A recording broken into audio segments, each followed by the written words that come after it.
Okay, picture this. The camera's flashing like crazy, pure blinding light. Mm-hmm. The air in LA just crackling, everyone waiting. Then the spotlight hits one spot on the red carpet. Yeah.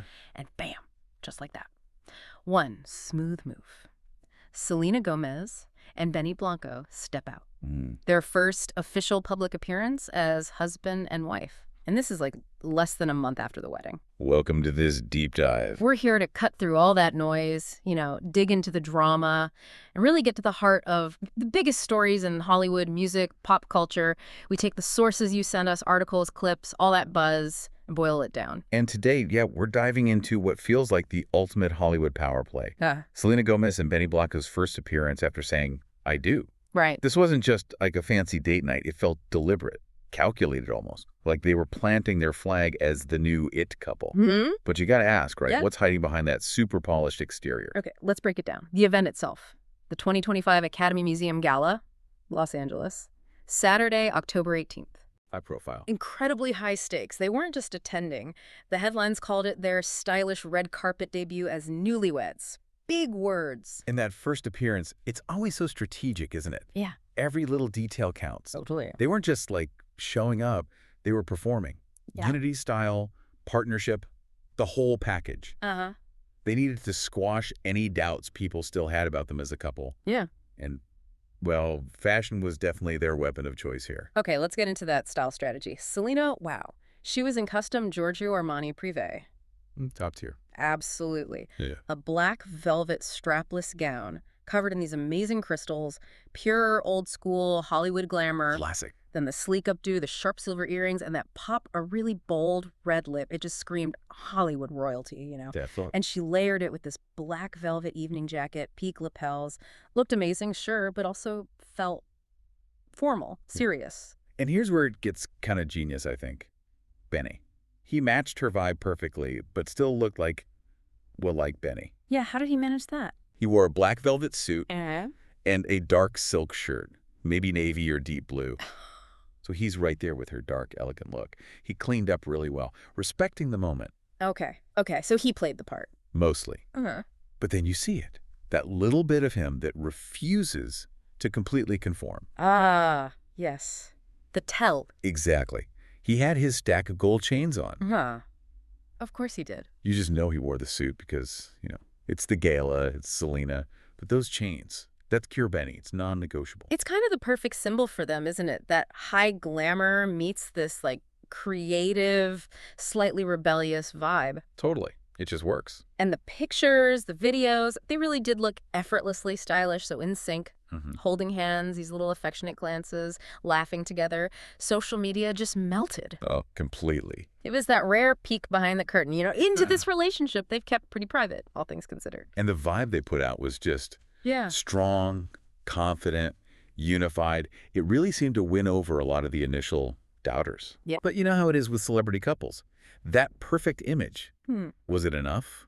Or did the internet immediately latch onto something else? Maybe someone specific changing. Good question. So that perfect debut definitely made waves, but what was the immediate, unfiltered reaction online? What did the world actually say? Well, first off, it was like a flood of just positivity, genuine support mostly. Really? Yeah, those pictures of them looking at each other, they were everywhere. And the main takeaway was simple. They looked so happy together. People seemed genuinely happy for Selena. Okay, that's nice to hear. But there's always a but, isn't there? Always.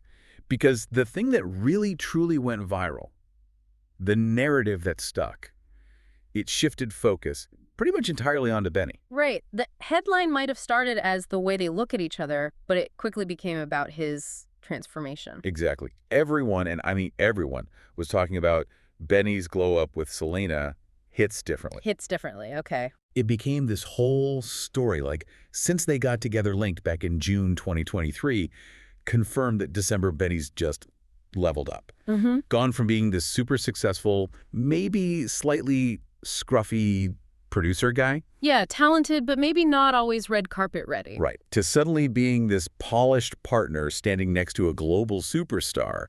The narrative was all about Selena's effect on him. But is that narrative totally fair? I mean, are we just projecting this makeover story onto a guy who was already, let's be honest, massively successful in his own right? That's the critical point, isn't it? He wasn't exactly unknown. He just didn't wear velvet suits that often. Exactly. And this whole glow-up angle kind of ignores the years of professional history and respect between them. That's what makes this relationship feel solid, not just some random hookup. Right. Their connection isn't just new romance sparks. It's built on something real, shared history. They speak the same creative language. We know they worked together on huge songs. Same Old Love back in 2015. I can't get enough in 2019. Single, soon, just in 2023. Yeah. And that naturally led to their joint album, right? I Said I Love You First. That dropped in March 2025. Yeah. So you're looking at two major creative forces who've been navigating the music industry together for almost a decade. Plus, Benny's own creds. Justin Bieber, Ed Sheeran, Katy Perry, Halsey. The guy's a hit machine. No question. So the gala appearance, it wasn't just launching a new couple. It was more like the public confirmation of a really successful creative partnership that turned personal. Exactly. That shared professional foundation gives their marriage a kind of legitimacy, maybe, that a lot of whirlwind celebrity romances just don't have. So yeah, the gala was the big public statement. We're married. It's real. Look how good we look. But to really get the weight of that appearance, we got to rewind just a few weeks. To the wedding itself. To the wedding, yeah. And maybe more importantly, what happened right after. Because that reveals the kind of pressure they were under. The pressure that maybe made that flawless red carpet moment feel so necessary. Okay, this is getting interesting. If you're hooked on this breakdown of how Hollywood crafts its narratives, make sure you're subscribed, because we're about to get into the really surprising vulnerability Selena shared after her wedding day, and it casts that whole perfect couple debut in a totally different light. All right, let's get into this final piece. It's a real contradiction, isn't it? The headline here is The Post-Wedding Truth. Why Selena was sobbing after the happiest day.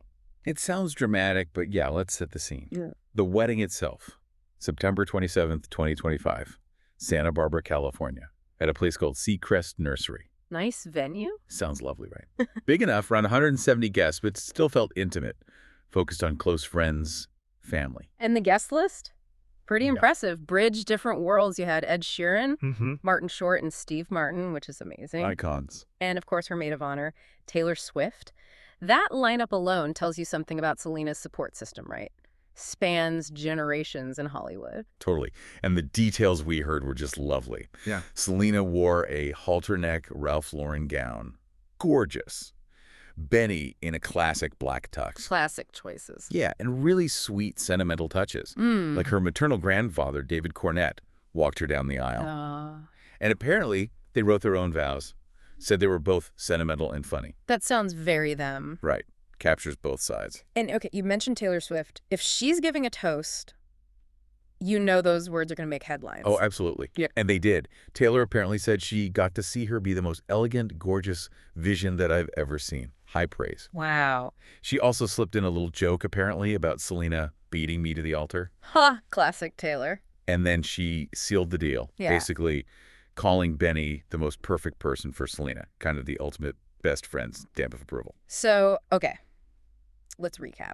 You've got the beautiful wedding, the heartfelt vows, the superstar best friend endorsement, and then just weeks later, this absolutely flawless, coordinated, happy-looking debut at the gala.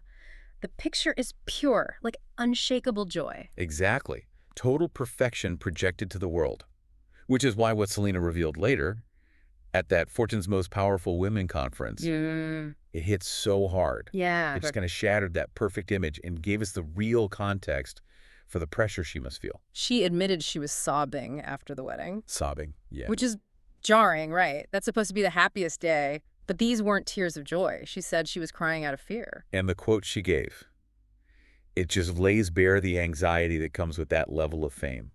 She explained it, and this part is key. She said, when something great happens in my life, I expect something bad to happen. Wow, that's heavy. That's deep-seated anxiety talking, isn't it? Living life waiting for the other shoe to drop, even on your wedding day. Totally. And she went on, she said, so instead of being present and saying, okay, wow, we've done a great thing on it, I'm always thinking, okay, but this could all go away tomorrow. How can I make sure that doesn't happen? Oh, man.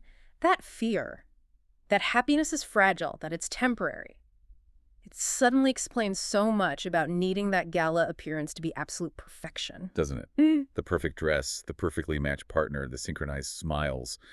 Maybe it wasn't just celebration. Maybe it was also about trying to project permanence, stability in a world that, for celebrities, feels incredibly unstable. Right, like trying to armor themselves against that fear by looking invincible. Mm-hmm. So that Academy Museum Gala debut, it wasn't just a fashion moment, it was maybe an act of defiance, a statement that despite that underlying fear that everything could vanish, they're choosing to build this life together, publicly and authentically. Yeah, I think that's a great way to put it. It creates this really powerful contrast for you to think about, that glossy, effortless image they showed the world versus the incredibly vulnerable emotional truth Selena shared later. It suggests this new chapter is confident, yes, built on real history and support, but it's also a chapter where they're acknowledging, maybe just to themselves, the huge pressure they're constantly navigating. The fact that one of the biggest, most successful stars on the planet admits she's afraid her happiness could just disappear tomorrow. That really makes you think, doesn't it? About the real price of fame, the constant pressure to keep up that perfect public image. Yeah. We saw peak celebrity glamour at that gala, but Selena's tears afterward, maybe that's the real story. The story of what it actually takes to hold on to happiness when millions are watching your every move. Definitely something to chew on next time you see those perfect red carpet shots. You've been listening to Starscope Report, where Jordan and Jamie uncover the stories shaping Hollywood, music, and pop culture. Thanks for tuning in, and don't forget to subscribe for more stories that keep the stars shining.